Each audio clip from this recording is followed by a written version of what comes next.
Hello, everybody, and welcome to our session today, Libraries of the Future. This is Alice from the marketing department, and today I have the pleasure of having invited a guest speaker to join us for this session.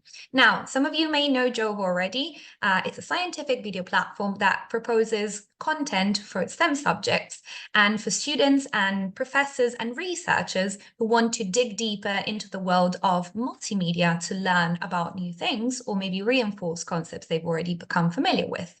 So many of the people we talk to on a daily basis are librarians, people who are using these tools to suggest them to fellow academic faculty members.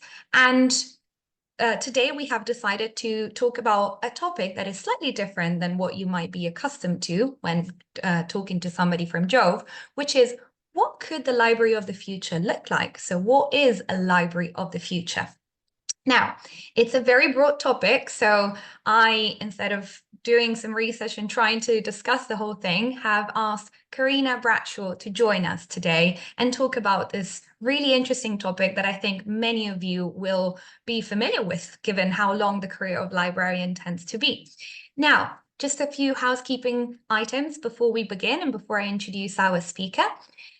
Please, there's a chat box there, there's a Q&A box there. Use them. They're there for you to interact with our speaker, to make sure we're, asking all the burning questions to build this network, and we all gather here to make sure that everything that we're doing doesn't get lost, that we get to share. So you will receive a recording of this session at the end of the event within a couple of days. So don't be afraid of asking questions. Please do that. If there are way too many, we'll make sure that somehow some answers will get your way. I promise. So without further ado, I would love for you all to meet Karina Bradshaw, who is the science faculty librarian and currently interim head of the academic services at the University of Bath.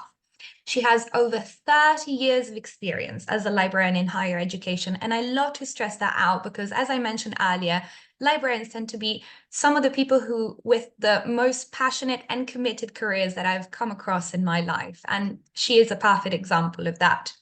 Throughout her career, she's done a variety of different things, but I think one of the most interesting ones is the fact that she has been part of the Physics European Library Advisory Board, which makes her a perfect STEM librarian in this sense.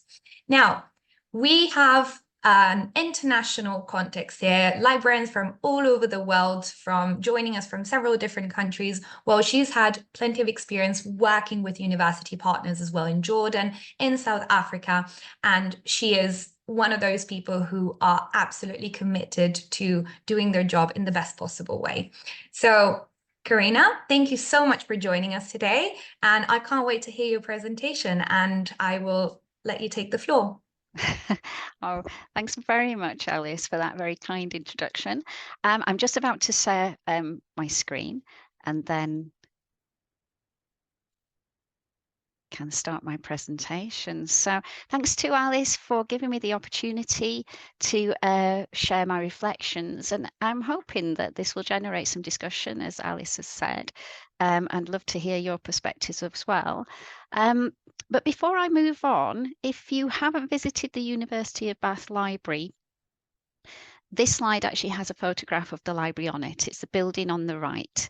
And the reason I wanted to point this out relates partly to some of the points I'll be making in my presentation. I'm providing this PowerPoint presentation within a template provided by the university. And it's interesting that one of the photographs it's chosen to put in its introductory slides, its opening slides, is a picture of the library.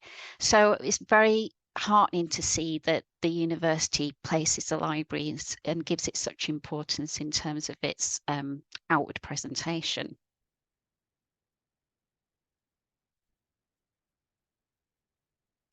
So when I first talked to Alice about what this presentation could cover, I started thinking about the skills that librarians possess that put them in such a good position to pivot and change for the future, which is something that I have experienced myself working in libraries for such a long time.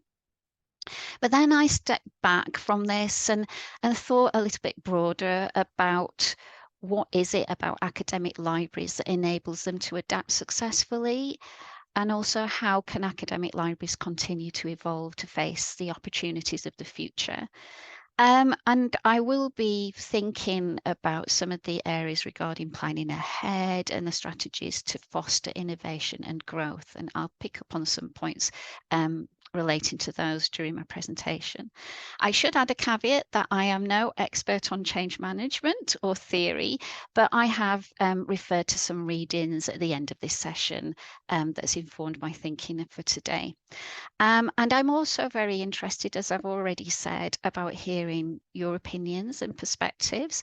And so I've built in a couple of activities, which I really hope will work. We're going to test the technology a bit today. These activities will require you to bring your own device to scan a QR code if you want to participate in them. So I'm just giving a little heads up there if that's something that you would like to participate in. So, as Alice said, I've worked in libraries for over 30 years, and I was reflecting on the significant changes that I've experienced during my career. And one of the most significant changes was the internet, which continues to present interesting challenges to us. So I began in a library where there was very much the emphasis on the physical space and the print collections. I remember dealing with CD-ROMs. I remember getting trained about how to use CD-ROMs, and some of us who are old enough will remember what they are. Some of you may not be familiar with using them to find information. And then, of course, the World Wide Web developed, and that's where we are now, very firmly rooted as libraries in both the digital and the physical space. But actually, as preparing this presentation, I did reflect on some of the concerns that were around at the time of the internet becoming embedded into our everyday lives. Certainly in libraries, it's moved to online materials and resources and learning platforms. There was a concern that there would be an impact on staffing and on roles. And also a feeling that it would streamline things and make things a lot easier having online access to things, and that we would soon see disappearance of the print. And I thought that was quite interesting because I think that some of those concerns still stand today in terms of when we face new technologies or changes. And it's interesting to think of how we've navigated that environment and dealt with it. And actually the converse is true. It's actually created a lot of complexities, enabled a lot of opportunities. It's, for example, it's great to be able to present to a global audience today, which would have been so difficult in the past. And also to think about, so it's presented these opportunities, but also raised challenges and created a very complex environment in terms of the resources we manage, the spaces in which we present ourselves, and how we teach and how we manage our collections. So it's quite interesting to think about that, but we have pivoted, and I'll talk a little bit more about that in the presentation. And of course, something that we'll all be familiar with is the challenges that COVID-19 brought, and it required swift pivoting by both libraries and staff to deal with that.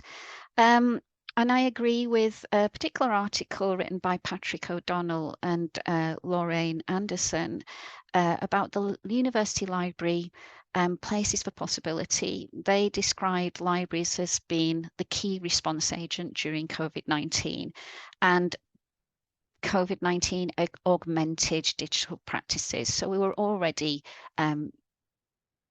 focused on digital, but we weren't digital only. And then for a period, that's what happened.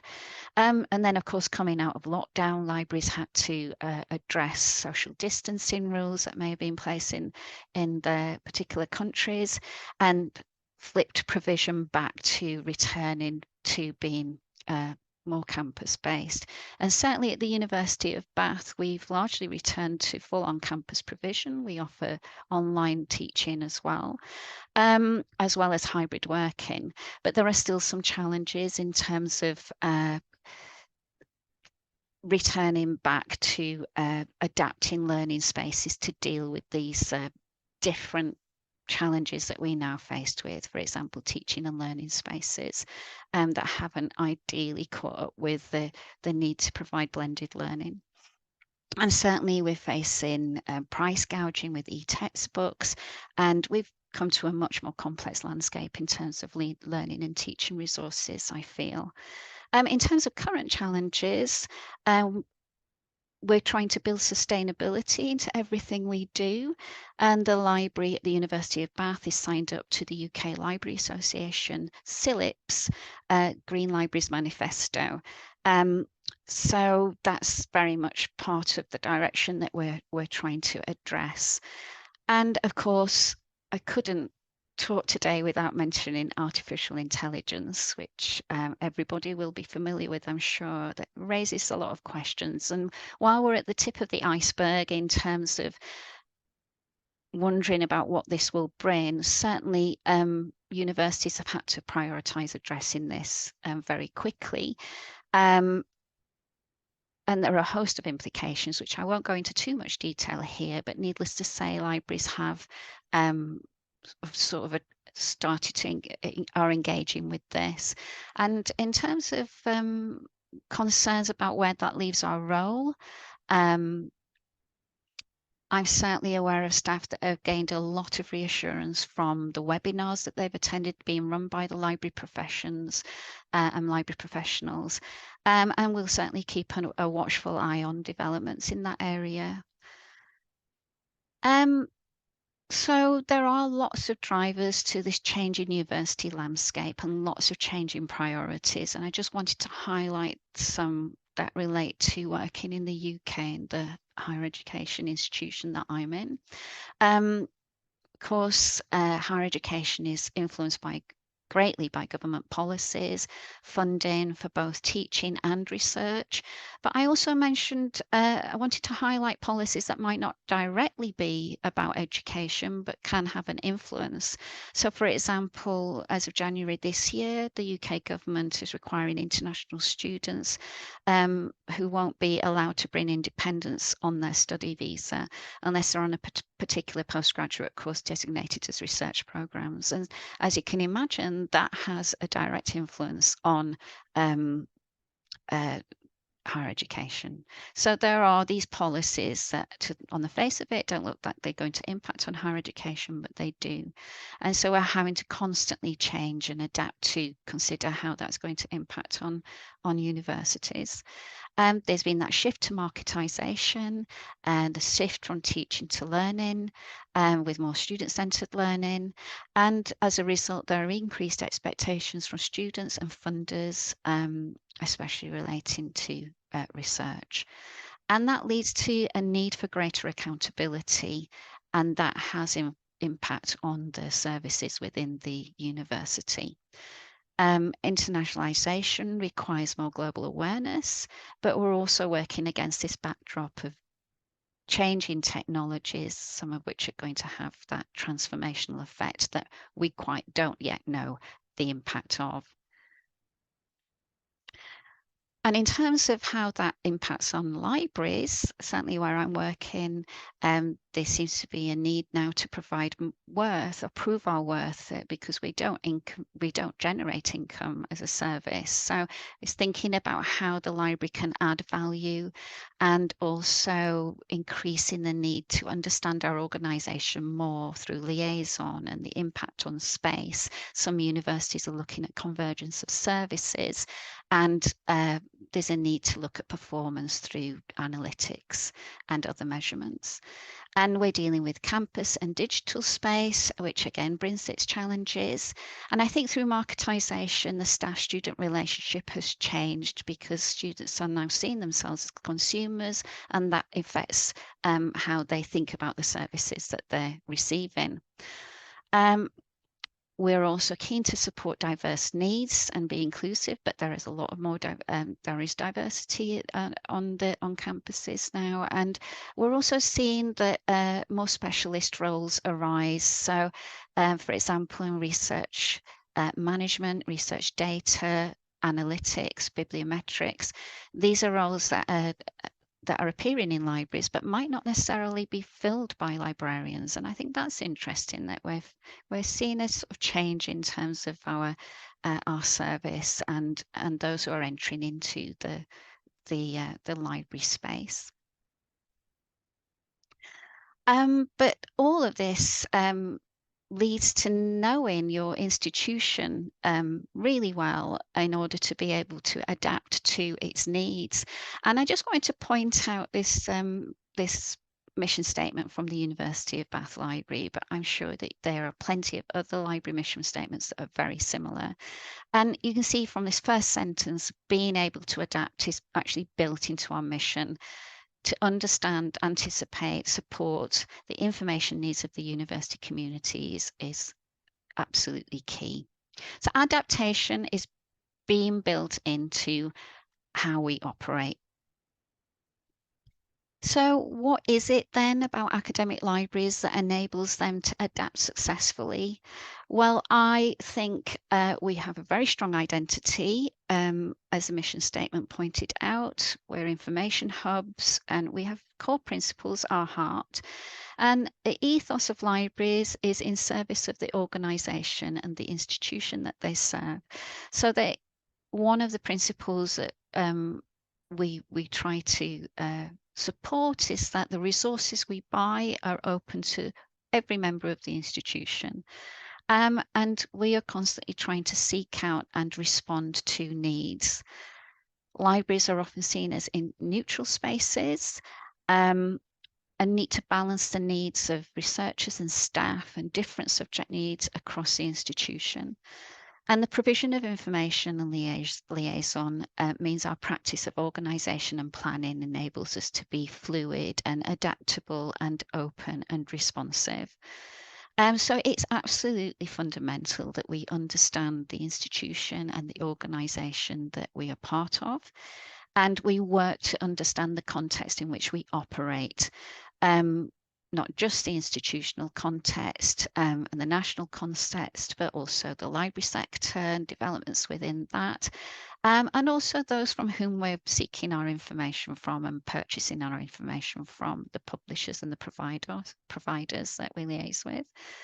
And underpinning this, I think, is the professional ethos of librarians, which I think is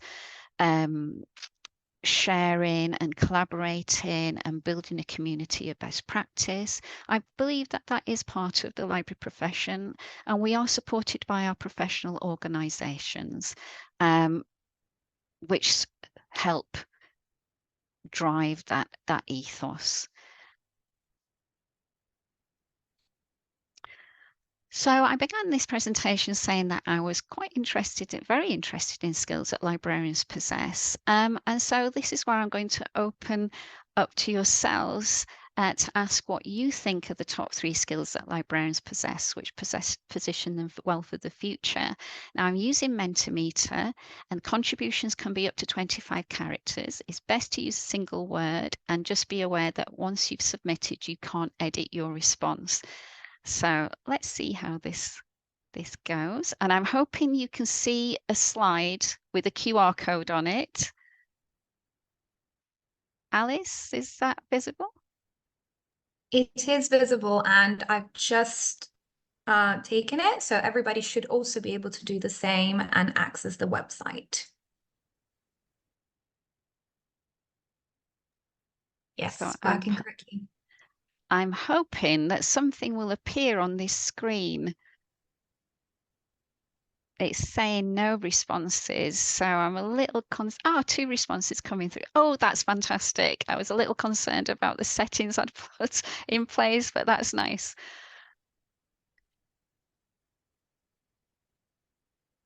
So do please add your responses, and let's see whether there are similar ones or different ones. It'd be really interesting to see what you think.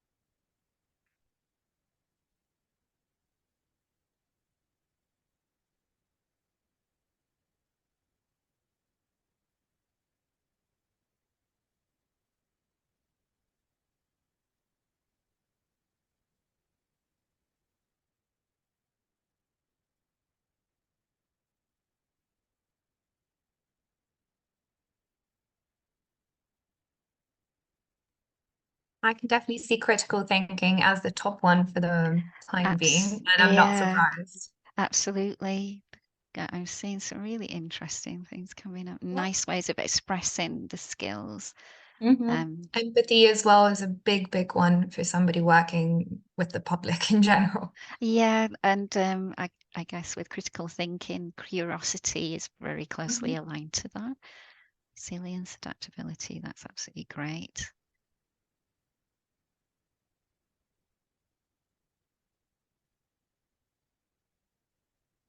Yes, so definitely agree with critical thinking.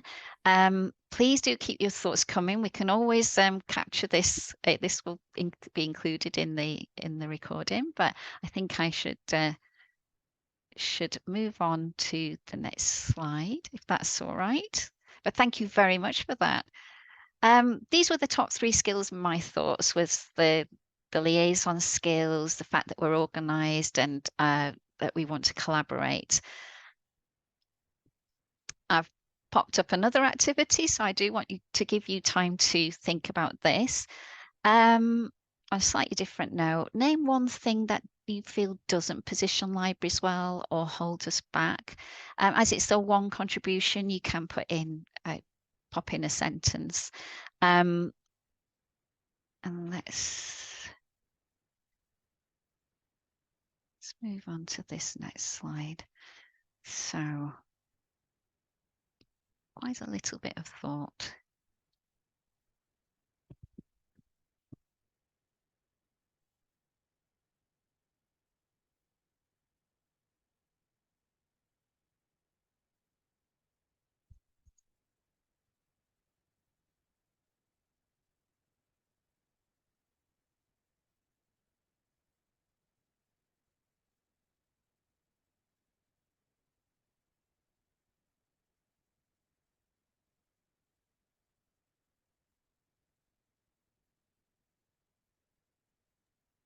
Really interesting how somebody mentioned technology, which is kind of key there, isn't it? How it can Mm, be a positive, um, but also a negative in these things, isn't it? mm, yeah, and we've witnessed that over the years, how technology can be an opportunity, but also a threat and a difficulty and a challenge. Yeah. Mm,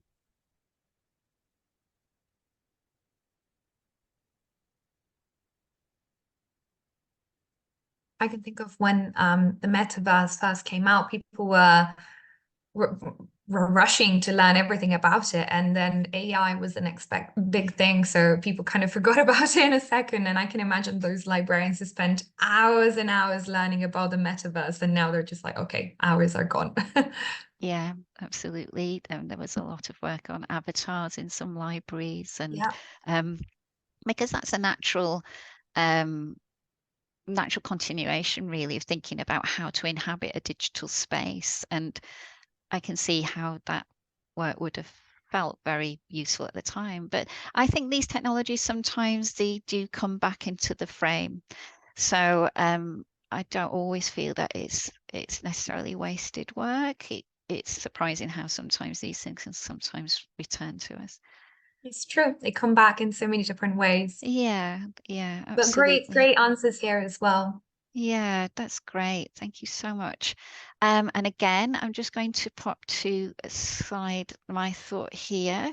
Um, I I toyed between misunderstandings about what we do, misunderstandings about what libraries do can be based very much on in historical perceptions, based usually on how people have encountered their libraries um, in their past or in their childhood. But of course, at a university level, we're dealing with such complicated landscapes and resources and requirements.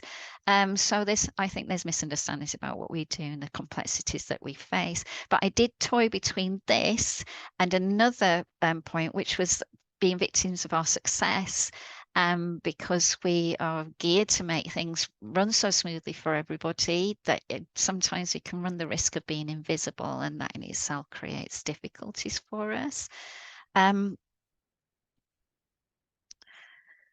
But thinking about what needs to be in place for academic libraries to adapt for the future, I think we certainly need to think about raising the profile of the library as a contributor to success in the organisation. And this relies heavily on good leadership. And there are many articles relating to good leadership, and I've pointed to one that I read in preparation for this presentation at the end, a report by Sconnell. But it's also important to keep up to date and plan for the future.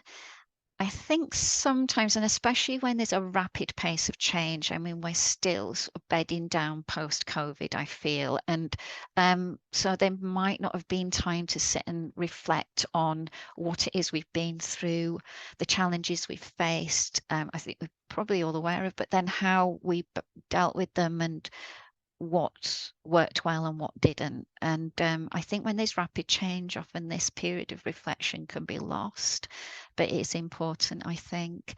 As a result of COVID, libraries will be have refreshed and reviewed their disaster preparedness and risk assessments. And there are all sorts of techniques that can be applied to thinking about planning for the future, so the PESTLE and the SWOT analyses being just two. But as change happens, I think it is important to reflect upon what it is we would want to protect and be clear about what we do. So we cannot advocate or put ourselves in influential spaces if we're not confident or clear about what we offer. And it's important to position ourselves in spaces of influence. So by nurturing relationships in the organisation, that then places us well to have influence when change happens.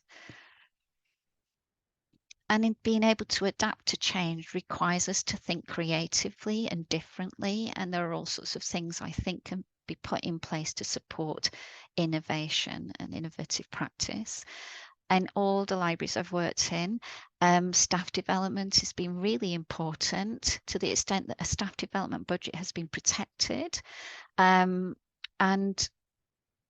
recognizing achievements, there can be all sorts of structures in university that recognize this through pay or through other means, or awards, for example. Again, I think these are important things to have in place if you are to support innovation and innovative practice. I say that allowing space to do things differently and try things out is also important.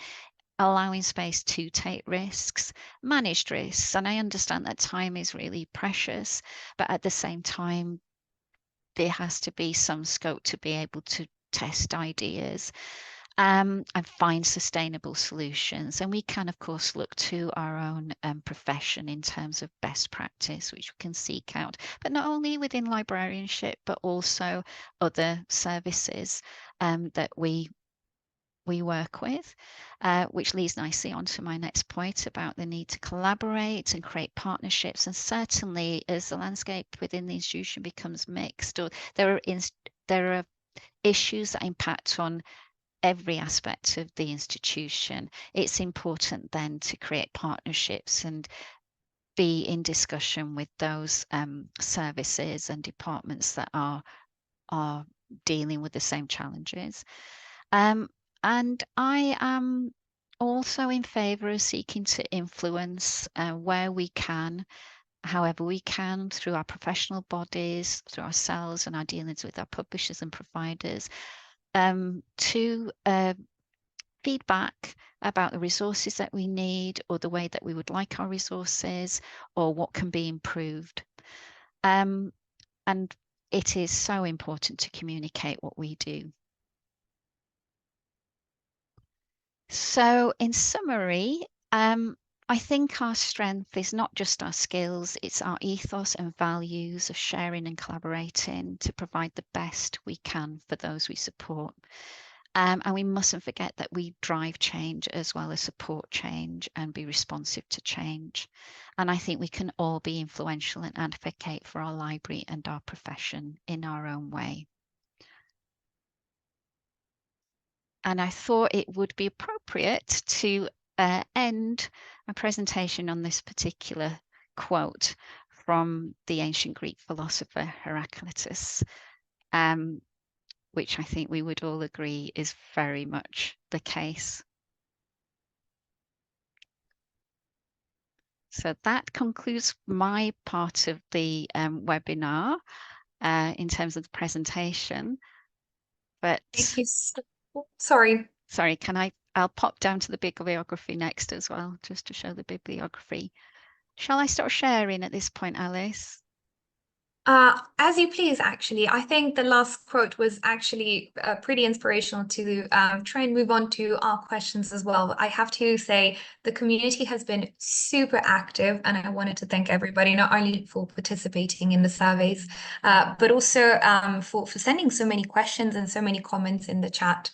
I couldn't agree more with this quote. I sometimes find it funny how people who are afraid of change then tend to be those who are also able to embrace it the best sometimes. So when I started conceiving this webinar, somebody was saying, oh, people obviously who don't work in the sector, friends and family, they were saying, oh, a librarian and like future and change, like the image they have of a librarian is still of a person surrounded by books.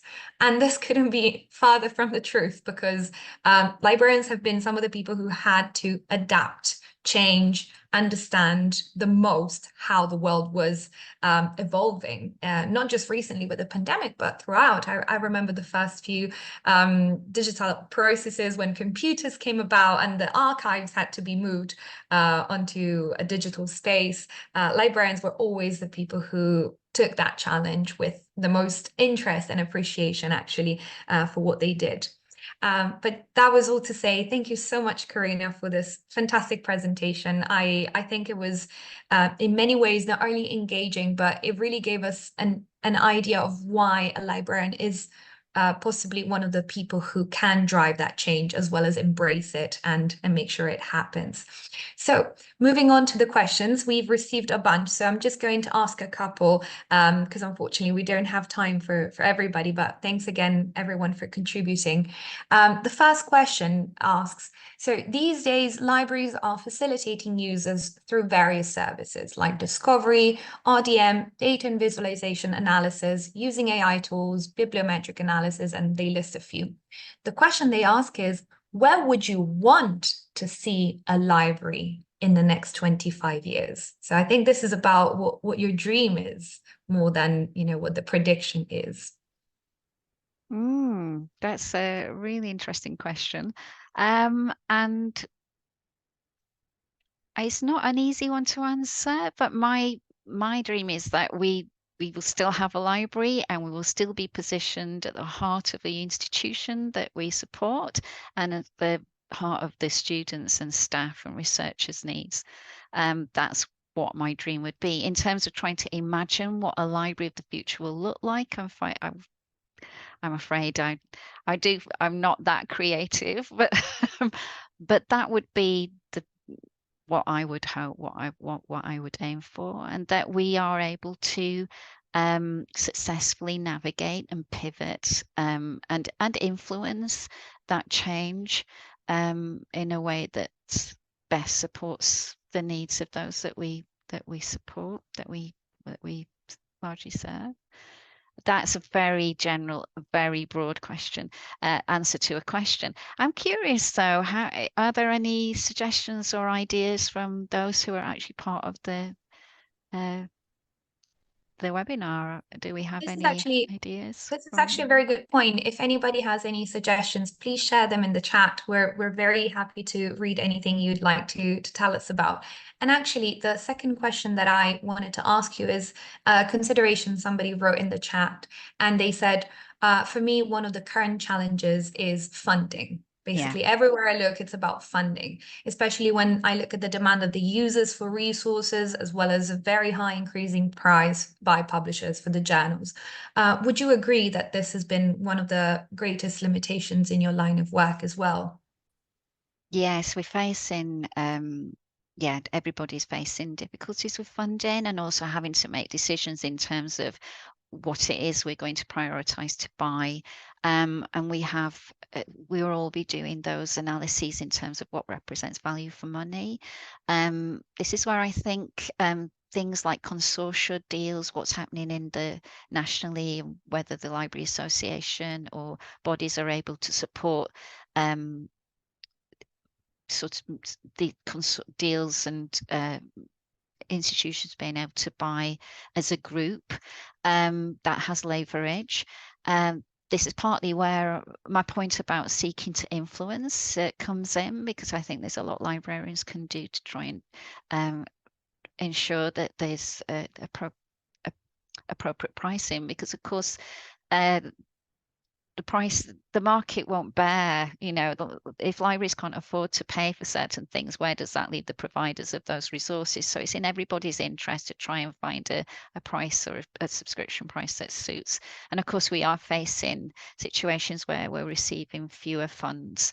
In terms of change, however, I think that sometimes that can, ironically, it can drive innovation. Sometimes you have to work smarter in those environments. And even though it's not an easy challenge, it's a difficult process, it can sometimes result in some benefits, even though it may not feel like it at the time. But yes, I agree that funds are tight across many institutions, and that raises a lot of challenges. Especially when we discuss about, when we talk about these sorts of topics, the future is often looking expensive in the sense of we need to adapt to new changes, new technology, like you mentioned, to shifts in mentality. Obviously, that requires appropriate support from the institutions that we provide services for as librarians. So it is about optimizing those resources as well, I guess. And it's one of the reasons why sustainability has become a huge thing as well. It's not just the desire to do well in the world, but it's also looking ahead. What can be sustainable is also what we can afford in the long run, for sure. Absolutely. So I couldn't agree more with what you said just now. I have one more question that I would like to ask, and this is about, I think, the public perception of a library. Really, really interesting question that says, how do we change a mindset when it comes to my library users, given that there is so much availability of AI, internet, anything, that the users can access outside of the library without referring to the library?